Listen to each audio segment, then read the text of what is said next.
Kerala DGP-ആയി Ravada ചന്ദ്രശേഖരനെ നിയമിച്ചതിലെ P ജയരാജന്റെ അഭിപ്രായ പ്രകടനത്തിന് പിന്തുണയുമായി സാമൂഹ്യമാധ്യമങ്ങളിൽ പോസ്റ്റുകൾ.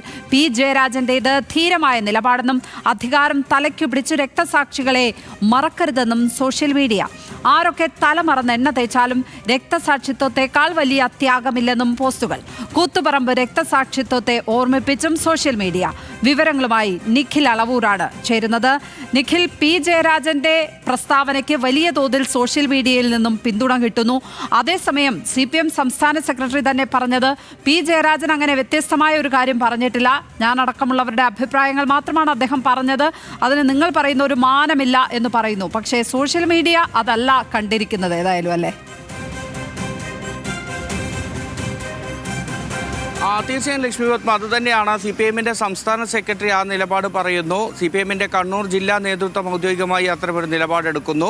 പി ജയരാജൻ പറഞ്ഞതിനെ മാധ്യമങ്ങൾ വക്രീകരിച്ചു എന്ന തരത്തിലേക്ക് അതിൽ CPIM നേതൃത്വം ഒരു വിശദീകരണം നൽകുന്നു. പക്ഷേ CPM-ന്റെ അണികളായ അല്ലെങ്കിൽ സൈബർ ഇടങ്ങളിൽ CPIM-ന് വേണ്ടി നിരന്തരമായി ഇടപെടുന്ന വ്യക്തികളും പല ഫേസ്ബുക്ക് പേജുകളുമെല്ലാം തന്നെ ഇത്തരത്തിൽ പി ജയരാജന്റെ നിലപാട് ശരിയാണ്, ആ നിലപാടിനൊപ്പമാണ് തങ്ങൾ എന്ന് പറഞ്ഞുകൊണ്ട് രംഗത്തെത്തുന്നു എന്നുള്ളത് തന്നെയാണ് ഏറ്റവും ശ്രദ്ധേയം. അത് മാത്രമല്ല, അധികാരം തലക്ക് പിടിച്ചിരിക്കുന്ന സാഹചര്യമാണ് ഇപ്പോൾ എന്ന തരത്തിലുള്ള വിമർശനങ്ങളിലേക്ക് പോകുന്നു അത്തരത്തിലുള്ള ചില ഫേസ്ബുക്ക് പ്രൊഫൈലുകൾ എന്നുകൂടിയുണ്ട്.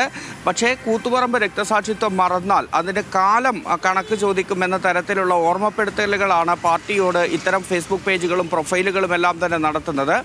ആരൊക്കെ തലമറന്ന് എണ്ണ തേക്കാൻ ശ്രമിച്ചാലും രക്തസാക്ഷിത്വത്തിനേക്കാൾ വലിയ ത്യാഗം അതില്ല, അത് മറന്നുകൊണ്ട് ഒരു കാര്യത്തിലും മുന്നോട്ട് പോകാൻ പാടില്ല എന്ന് പാർട്ടി നേതൃത്വത്തോട് പറയുന്ന തരത്തിലുള്ള വിമർശനങ്ങൾ, അഭിപ്രായ പ്രകടനങ്ങളൊക്കെയാണ് സമൂഹ മാധ്യമങ്ങളിൽ വരുന്നത്. ഒപ്പം തന്നെ പി ജയരാജനെ അനുകൂലിച്ചുള്ള നിരവധി പോസ്റ്റുകൾ വരുന്നുണ്ട്. പി ജയരാജൻ പ്രതിരോധം എന്താണ് എന്ന് പാർട്ടി അണികളെ പഠിപ്പിച്ചയാളാണ്.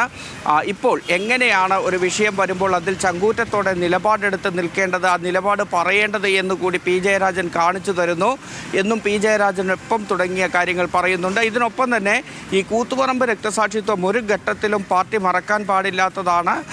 അധികാരത്തിൽ എത്തുമ്പോൾ വന്ന വഴി എങ്ങനെയാണ് ഇവിടേക്ക് എത്തിയത് എന്ന കാര്യം പാർട്ടി ഓർമ്മിക്കണം. അതിന് കാരണക്കാരായവർ രക്തസാക്ഷികളാണ്, അവരെ മറന്നുകൊണ്ടുള്ള ഒരു നിലപാട് എടുക്കരുത് എന്ന തരത്തിൽ വ്യാപകമായ രീതിയിൽ പോസ്റ്റുകൾ ഇത്തരത്തിൽ സമൂഹ മാധ്യമങ്ങളിൽ പ്രചരിപ്പിക്കുന്ന ഒരു സാഹചര്യം കൂടിയുണ്ട്. അതായത് ഈ പറഞ്ഞതുപോലെ MV ഗോവിന്ദനും അല്ലെങ്കിൽ കണ്ണൂർ ജില്ലാ സെക്രട്ടറി KK രാഗേഷുമൊക്കെ പി ജയരാജൻ അങ്ങനെയല്ല പറഞ്ഞത്, DGP-ആയി റവാഡ ചന്ദ്രശേഖരെ നിയമിച്ചതിൽ പി ജയരാജൻ എതിർപ്പറിയിക്കുകയല്ല ചെയ്തത്, അദ്ദേഹത്തിൻ്റെ അഭിപ്രായം പറയുകയാണ് ചെയ്തത് എന്നൊരു വശത്ത് പറയുന്നു. അതിനൊപ്പം തന്നെ ഈ കൂത്തുപറമ്പ് വെടിവയ്പ്പുമായി ബന്ധപ്പെട്ട് റവാഡ ചന്ദ്രശേഖർ കുറ്റക്കാരനല്ല എന്ന് കോടതി കണ്ടെത്തിയിട്ടുണ്ട്. ഈ സംഭവം നടക്കുന്നതിൻ്റെ തൊട്ടടുത്ത ദിവസം മാത്രം തലശ്ശേരിയിലേക്ക് ചുമതല ഏറ്റെടുക്കാനെത്തിയ റവാഡ ചന്ദ്രശേഖർ ഒരിക്കലും ഈ കൂത്തുപറമ്പ് സംഭവത്തിൻ്റെ ഉത്തരവാദിയായി എന്ന് പറയാനാവില്ല തുടങ്ങിയ കാര്യങ്ങൾ CPIM ഇപ്പോൾ വിശദീകരണമായി പറയുമ്പോൾ പോലും നേരത്തെ CPIM എടുത്ത നിലപാട് ഇതല്ലായിരുന്നു എന്ന കാര്യം കൂടി അണികൾ റവാഡയുടെ കാര്യത്തിൽ CPM അണികളെ സൈബർ സ്പേസിലെങ്കിലും ബോധ്യപ്പെടുത്താൻ CPM-ന് കഴിയുന്നില്ല എന്നുള്ളതാണ് ഈ ഫേസ്ബുക്ക് പിന്തുണ, പി ജയരാജന് കിട്ടിക്കൊണ്ടിരിക്കുന്ന ഫേസ്ബുക്ക് പിന്തുണയിൽ നിന്ന് മനസ്സിലാക്കേണ്ടത്. നിഖിൽ അളവൂറാണ് വിവരങ്ങൾ പങ്കുവച്ചത് കണ്ണൂരിൽ നിന്ന്.